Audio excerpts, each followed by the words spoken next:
No debate shall be permitted on this statement. Next sentence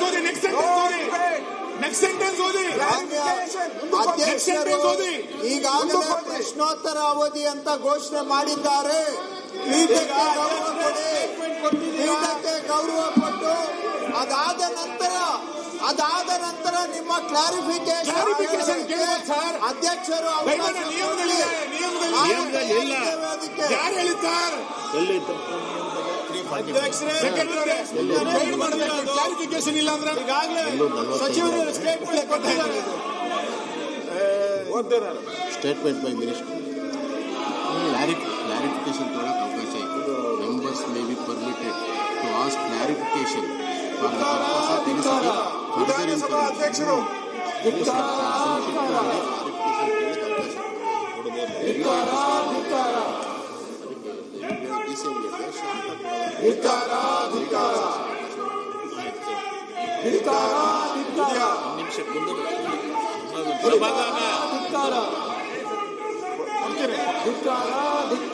ಸಮಾಧಾನ NEET ಪರೀಕ್ಷೆ ಬಗ್ಗೆ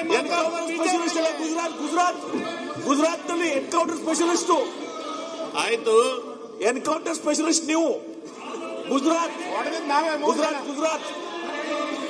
ಮಾಡಿದ್ರು ನೀವು. ರೈತರ ಮೇಲೆ ಗೋಲಿಬಾರ್ ಮಾಡಿದಿರಿ. ಗುಜರಾತ್ ನೀವು ಜನರ ಮೇಲೆ ಮಾಡಿದಿರಿ. ಮರ್ತ್ಬಿಟ್ಟು ಇಲ್ಲಿ ಸಾವಿರಾರು ಮಂದಿ ಮೇಲೆ ಒಬ್ಬರಿಗೆ ಮಾತ್ರ ನೀವು ಮಾಡಬೇಕು ಅಂತ ಇದ್ದೀವಿ. ನಮ್ಮ ಗೋಲಿಬಾರ ಕೇಳು ಒಬ್ರು ಸಭಾಧ್ಯಕ್ಷರೇ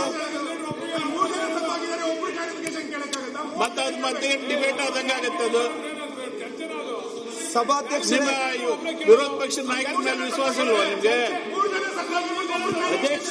ಅಧ್ಯಕ್ಷರೇ ಅವ್ರ ಕ್ಲಾರಿಫಿಕೇಶನ್ ಕೇಳಿ. ಆಯ್ತು ಅದಕ್ಕೆ ಹಿಂಗ ಅಂದ್ರೆ ಏನ್ ಹೇಳ್ಬೇಕು? ವಿರೋಧ ಪಕ್ಷ ನಾಯಕರೇ ಇವ್ರ ಲೀಡರ್ ಕೇಳಿ. ನಿಮ್ ಲೀಡರ್ ಇದ್ದಾರೆ, ಕೇಳಿ ಅವ್ರ ಮೇಲೆ ಇದು ಇಲ್ವಾ? ಯಾರು ಸಭಾಧ್ಯಕ್ಷ ಭಾಷಣ ಮಾಡಬೇಡಿ, ಕ್ಲಾರಿಫಿಕೇಶನ್ ಕೇಳಿ. ಅಧ್ಯಕ್ಷರೇ ಮಾನ್ಯ ಅಧ್ಯಕ್ಷರೇ, ರೈತರಿಗೆ ಒಂದ್ಸತ್ಯ ಬರಗಾಲದ ಬರಿ ಬಂದೈತಿ. ಆ ಬರಗಾಲದ ಬರಿಗೆ ಸರ್ಕಾರ ಏನ್ ಮಾಡ್ತಾ ಇಲ್ಲ. ಯಾವ ಚರ್ಚೆ ಬರಗಾಲ ಚರ್ಚೆ ಮಾಡೋಣ? ಎನ್ಕೌಂಟರ್ ಮಾಡಿ ಬೆಲ್ಲದವ್ರ ಬರಗಾಲ ಚರ್ಚೆ ಮಾಡೋಣ. ಅಲ್ಲ, ಬರಗಾಲದ ಬರಿ ಐತಿ, ಅದಕ್ಕೇನು ಮಾಡ್ತಾ ಇಲ್ಲ ಸರ್ಕಾರ. ಅದ್ರ ಬಗ್ಗೆ ಏನು ಕ್ರಮ ತೆಗೆದುಕೊಂಡಿಲ್ಲ. ರೈತರಿಗೆ ಗುಂಡಾರಿಸ್ತಾ ಇದ್ದೀರಿ. ಅಶೋಕ್ ಅವ್ರಿಗೆ ಮಾತಾಡಕ್ ಬಿಡ್ತಾ ಇಲ್ಲ. ಬೇರೆ ಆಂತರಿಕ ರಾಜಕಾರಣ ಮಾತಾಡಕ್ ಬಿಡಿ. ನಿಮ್ ನಾಯಕ ಅವಕಾಶ ಕೊಟ್ಟಿನಿ, ನೀವು ಪ್ರಾರಂಭ ಮಾಡಿ.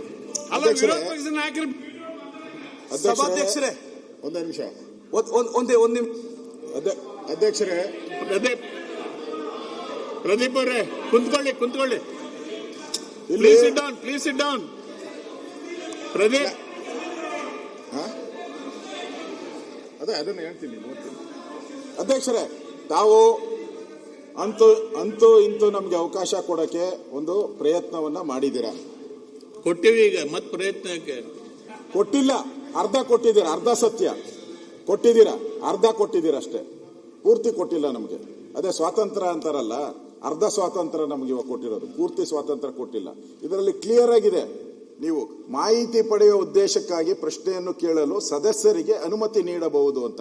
ಒಬ್ಬ ಸದಸ್ಯರು ಅಂತ ಇಲ್ಲಿಲ್ಲ, ಒಬ್ಬ ಸದಸ್ಯರು ಅಂತ ಇಲ್ಲ, ತಾವೊಬ್ಬರು ಅಂತ ಹೇಳಿದ್ದೀರಾ.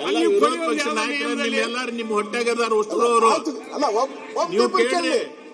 ಒಬ್ಬರೋ ಇಬ್ಬರೋ ಕೇಳಲಿ ಅಷ್ಟೇ. ಏನ್ ಜಾಸ್ತಿ ಎಲ್ಲರೂ ಕೇಳಬೇಕು ಅಂತ ಏನಿಲ್ಲ, ಒಂದಿಬ್ಬರು ಕೇಳಲಿ. ಅದ್ರ ಬಗ್ಗೆ ನಾನೇನು ನೀವು ಅದನ್ನ ಮಾತಾಡಕ್ ಹೇಳ್ತೀರಿ, ನಿಮ್ಮ ಉಪನಾಯಕರು ಹೇಳ್ತಾರೆ. ಇಲ್ಲ, ನಾನು ಹೇಳಿದ್ದು ಯಾವುದೋ ಅವ್ರು ರಿಪೀಟ್ ಮಾಡಬೇಡಿ. ನಾನು ಹೇಳಿದ್ದು ಯಾರು ರಿಪೀಟ್ ಮಾಡಬೇಡಿ. ಅಧ್ಯಕ್ಷರೇ, ಇಲ್ಲಿ ನನ್ನ ಪ್ರಶ್ನೆ, ಮೈಸೂರು ಆಸ್ಪತ್ರೆಯಲ್ಲಿ ದಾಖಲಾಗಿದ್ದಂತ 4ನೇ ವ್ಯಕ್ತಿ, 3 ಜನಕ್ಕೆ ಗುಂಡಾರಿಸಿದ್ದಾರೆ, 4ನೇವರೆಗೂ ಗುಂಡು ಹೊಡೆದಿದ್ದಾರೆ. ಆ 4ನೇ ವ್ಯಕ್ತಿ ಮೈಸೂರು ಆಸ್ಪತ್ರೆಯಿಂದ ನಿಗೂಢವಾಗಿ ಕಾಣೆ ಆಗ್ತಾರೆ. ಯಾಕೆ ಕಾಣೆ ಆಗ್ತಾರೆ? ಆತ ಸತ್ಯ ಸಂಗತಿ ಬಯಲು ಮಾಡ್ತಾನೆ ಅಂತೇನೆ ಕಾಣೆ ಆಗ್ತಾರ? ಯಾಕೆ ಕಾಣೆ ಆಗ್ತಾರೆ? ಅದು ಅವನು ಇದುವರೆಗೂ ಸರ್ಕಾರ ಹೇಳಿಲ್ಲ. ಅವರು ಸ್ಟೇಟ್ಮೆಂಟ್ ಅಲ್ಲೂ ನಾನು ನೋಡಿದೆ, ಆ ಸ್ಟೇಟ್ಮೆಂಟ್ ಅಲ್ಲಿ ರಾಮಲಿಂಗಾರೆಡ್ಡಿ ಅವರಲ್ಲಿ 4ನೇ ವ್ಯಕ್ತಿ ಇದ್ದಾನೆ. ಅಲ್ಲಿ ಎನ್ಕೌಂಟರ್ ಆದಂತಹ ಸಂದರ್ಭದಲ್ಲಿ 4ನೇ ವ್ಯಕ್ತಿ ಇದ್ದಾನೆ. ಆ 4ನೇ ವ್ಯಕ್ತಿ ಬಗ್ಗೆ ಇವರ ಸ್ಟೇಟ್ಮೆಂಟ್ ಅಲ್ಲಿ ಎಲ್ಲೂ ಇಲ್ಲ.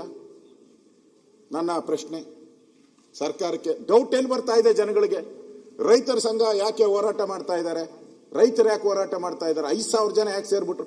ಏನೋ ಇವನ್ ಕಾಡುಗಳ್ಳ ಅಂದಿದ್ರೆ, ವೀರಪ್ಪನ ಕಾಡುಗಳ್ಳ ಅಂತ ನಾವು ಕೇಳಿದ್ರಿ, ಇವ್ ಕಾಡುಗಳ್ಳ ಅಂತ ಹೇಳಿದ್ರೆ ಇಷ್ಟೊಂದು ಜನ 5,000 ಜನ ರೈತರೆಲ್ಲ ಬಂದು ಹಸಿರು ಟವಲ್ ಹಾಕೊಂಡು ಯಾಕೆ ಹೋರಾಟ ಮಾಡ್ತಾ ಇದ್ರು?